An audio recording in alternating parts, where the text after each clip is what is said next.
Tinalaga na ng bagong Commander General ng Philippine Army si Pangulong Bongbong Marcos. Git ng Pangulo, kailangan ng maingat na pagbabantay sa liderato ng ating militar ngayong mainit ang tensyon sa West Philippine Sea. Para bigyan tayo ng detalye live mula sa Malacanang, nasa frontline ng balitang yan, si Maricel Halili. Maricel, sino ba yung tinalagang bagong leader ng Philippine Army?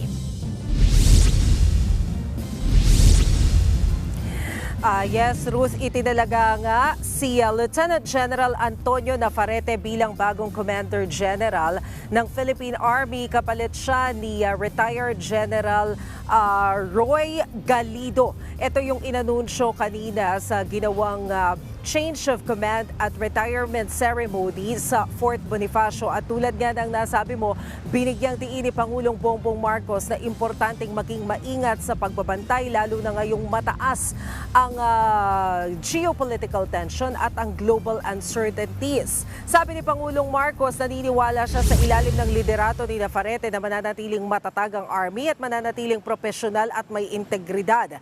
Pagtitiyak ng Pangulo, ibibigay ng gobyerno ang buong suporta ng sandatahang lakas para lalo itong pagtibayin.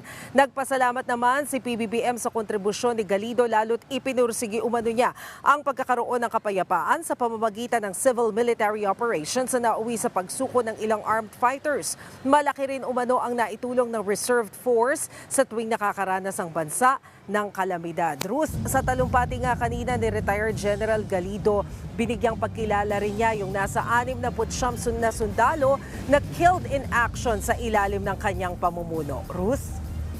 May inanunsyo ba ang Malacanang tungkol sa posibleng bagong schedule ng Pangulo kung may biyahe siya? Oo, Ruth, bukas meron pa siyang nakatakdang event pero within the Philippines lang.